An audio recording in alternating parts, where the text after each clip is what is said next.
if you go back 100 years, it was much more about a person's character that counted, and then we entered the age of personality. Yeah.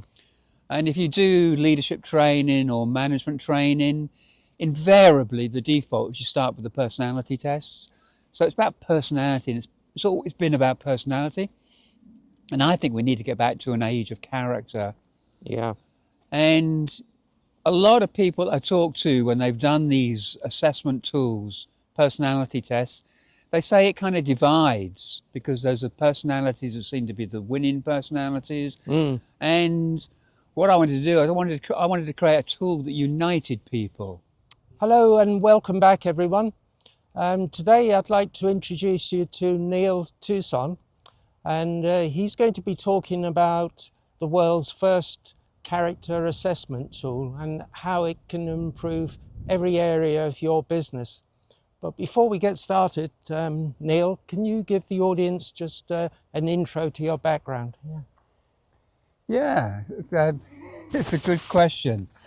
I started out as an engineer. I was an engineer officer in the Royal Fleet Auxiliary, and did 8 years in the Navy, and then went to university and got a degree in engineering.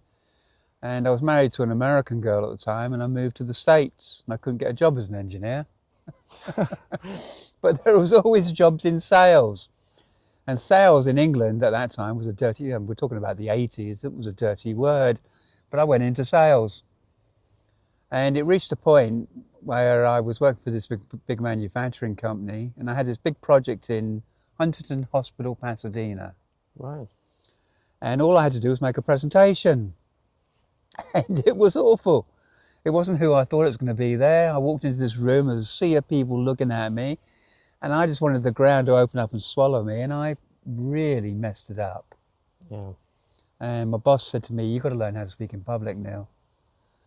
So I went away and I found a course. I came back and I said, "I want to do that one." And he said, "Well, go on then." I said, "It was $1,200. Lesson number one. In America, you pay your own way. So I paid for myself to do this public speaking course. I absolutely loved it. About 3 months after I finished it, I belonged to an association. I've been asked to do a keynote at this association event. 350 people, all at round tables, raised dais, I'm introduced. Within 2 minutes, I had the audience in the palm of my hand, because I now knew how to do it. Yeah. My boss came running up to me and said, "Why didn't you do that at Huntington Hospital?"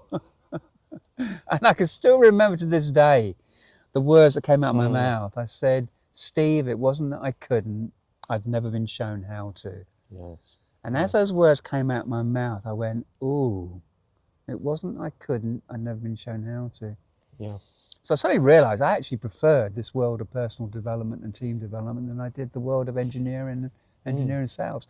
So I joined the organisation as a salesperson. Yeah. And that started me on my whole trek of personal development, team development, leadership training, sales training, which is the weavy path that's brought me to where now I've got my own intellectual property, and I've put it all together under the umbrella of Perfect Teams. So can you explain the difference between character and personality? Because it's something people do get confused about. Yeah, I'd love to, Francis, I'd love to. Yeah. The way I see it is, think of personality as being the entertainment. It's the mask that, in fact, it comes from the persona, the mask that you adopt. Yeah. So personality is the entertainment. Character is the stage, the script, the theatre itself. Yeah. So essentially the difference is the difference between substance and style. Okay. Personality is the style, character is the substance. You also talk about personality dividing people and character uniting them. I thought that was a very interesting statement. So could you elaborate on that? Yeah, it's a bit of a drum that I'm banging right now. Yeah. My soapbox is I want to create a movement where character comes to the fore. Yeah. In a way, if you go back 100 years, it was much more about a person's character that counted, and then we entered the age of personality. Yeah. And if you do leadership training or management training, invariably the default is you start with the personality tests. So it's about personality, and it's always been about personality. And I think we need to get back to an age of character. Yeah.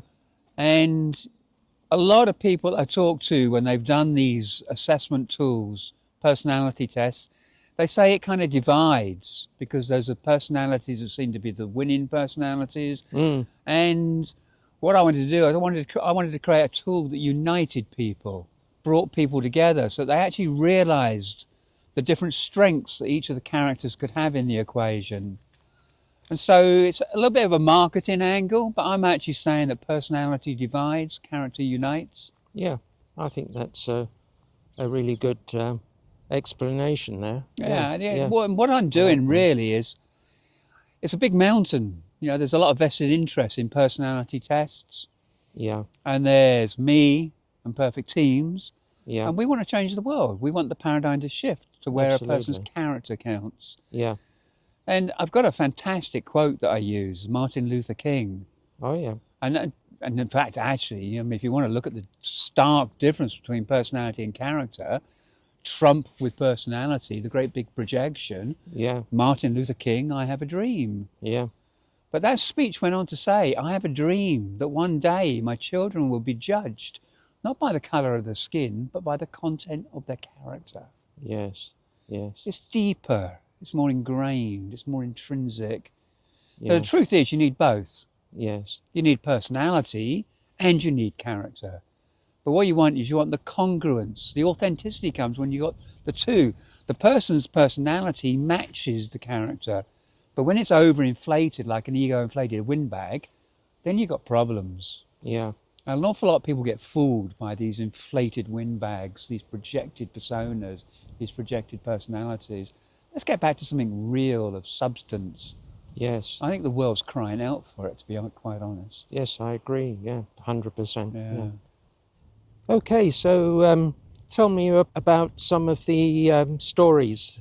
I think one of the classic ones was I was working with a board. All right. The chairman had brought me in, had a big clash between two directors. Right. And we'd had a chat about it, and he said, I reckon you can help me with this by doing your profiling. And so we profiled the whole board. Yeah. And there was these two directors, Jim and John. And Jim was this buccaneering, out there, salesy type, you know, go out there, bring the business in. And Yeah. John was that much more quiet, introvert technologist that was, you know, sorted things out. Mm-hmm. And they just clashed. They just clashed. And so we did the profiling, and one of the wonderful things I can do is I can map the team. I can give the individual characters buttons, and I can put it around the clock face because there are 12 characters in my framework. Yeah. And so you get these beautiful instant maps that show the dynamics, the DNA of the team. And I got invited in. They were sitting around the boardroom table. I put the map up. And as a board, they'd reflected the map that went on the walls. So think of a round ball table, think of a round clock face. Yeah. And you had John and Jim sitting opposite sides of the table, opposite sides of the clock face. Right. And then once I did that, and I'd gone through what it was about and how these characters came about and what made those characters tick, I paired them up and I put John and Jim together. And I got them to read each other's reports. Okay. And they went, now we know why we clash so much. Yes. Because you had this instinctive sales type that just wanted to be out there and sail very close to the wind. And for them, their world was about instinct and intuition. Yeah. And you had John that had to dot the I's and cross the T's. Yes. So essentially you had Jim as a number 3 character, a go-getting entrepreneurial guy, and you had John as this deep thinking analyst that wanted to make sure everything was right. Yeah, perfect for dealing with chaos and solving problems. So what we did is we got them to talk to each other, and then they actually started to respect the different things that they had, the different characters they were. And the chairman, John, another John, took me to lunch afterwards. He said that was absolutely priceless, Neil. Yeah. Absolutely priceless. Getting these two to resolve it, and because they ended up really respecting each other. Yes. That's probably one of the most memorable ones. Another one's a company, 150 people, an engineering company. I got invited in and we profiled everybody in the company, all the different teams, and then did a whole series of workshops. And funnily enough, they had 4 different business centres, and it became starkly clear why one of them was failing and one of them was thriving. Mm-hmm. And the one that was thriving had a good balance. It had the instinctive characters, it had the analytical characters, it had the emotive characters, had a balance. Mm-hmm. And it had that entrepreneurial spirit of going out there and getting the business. And the one that was really struggling was just like they were all peas in a pod. So they were very good at doing, but they weren't so good at gelling, and they weren't so good at going out there and getting the business. Yeah. And that was priceless for the business. They ended up drafting somebody in that could make up the lack. And that's why people use it in recruitment. Sometimes you've got a team that just lacks something, second somebody from somewhere else in the business, you get a more complete team, which is why it's called perfect teams at the end of the day. Absolutely, yeah. So can you talk about the framework you mentioned? I think there were 12 aspects, didn't you? Yeah. I mean, what it goes back to is all personality testing comes from a Jungian book. Carl Jung wrote a book in 1921 called Psychological Types. Right.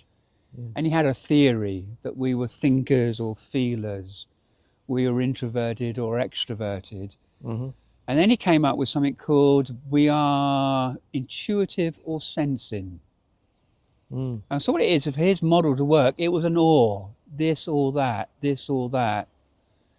And if you actually look at the way it ends up being a 2-dimensional, because you can run those combinations, introverted, extroverted, over those different domains, you end up with 8 different types, which Myers-Briggs extended to 16. Right.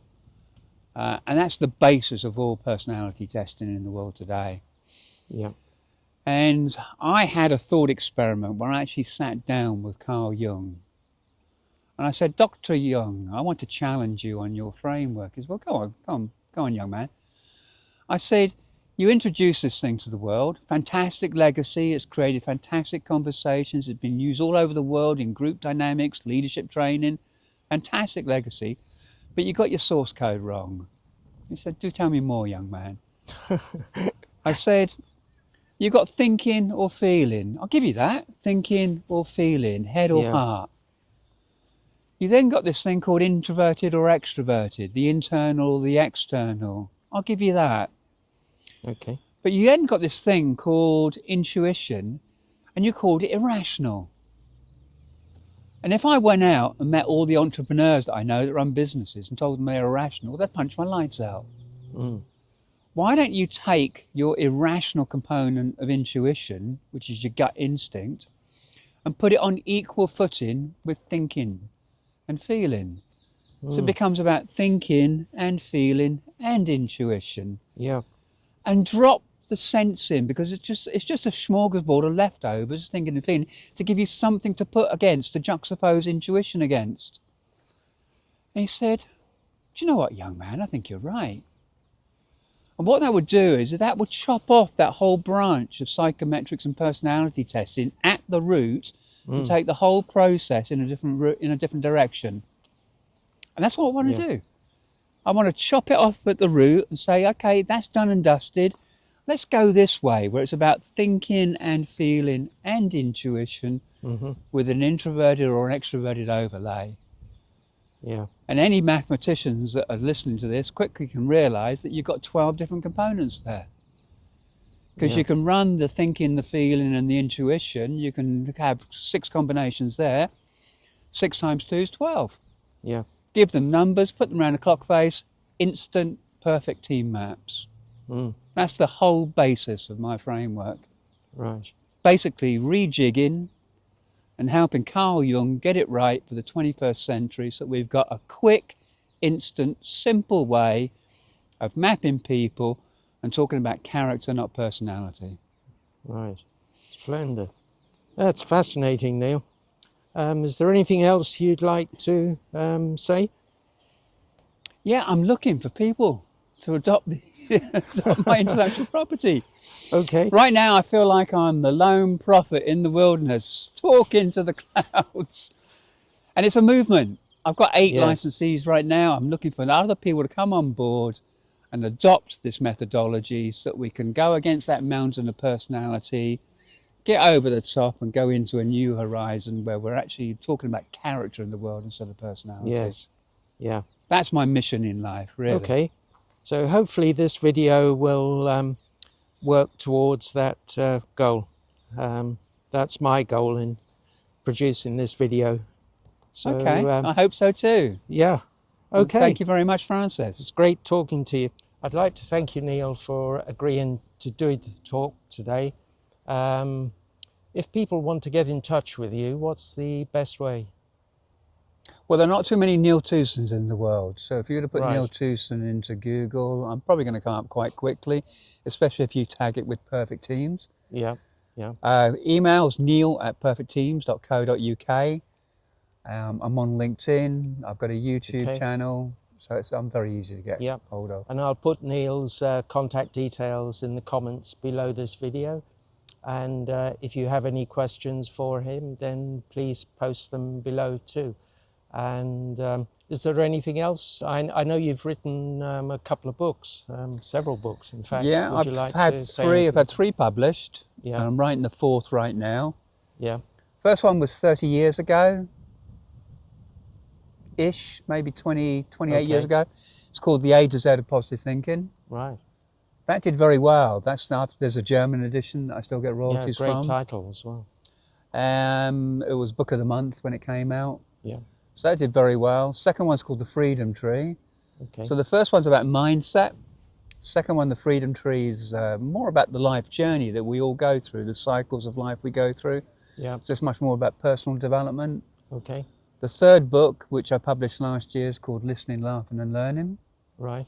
And that's much more of a management book. It's much more for leaders that need, essentially there's 54 tips on how to be an effective leader and how to manage people. And the fourth one that I'm in the process of writing right now is all about the Perfect Teams framework, which is really about building teams and relationships with my methodology. Okay. And I'll post the links to Neil's books in the comments below there, as well as his biography and contact details. So if you got some value from this talk today, then please like, share and subscribe. And I'll see you next time. Thanks. Thank you very Bye. much.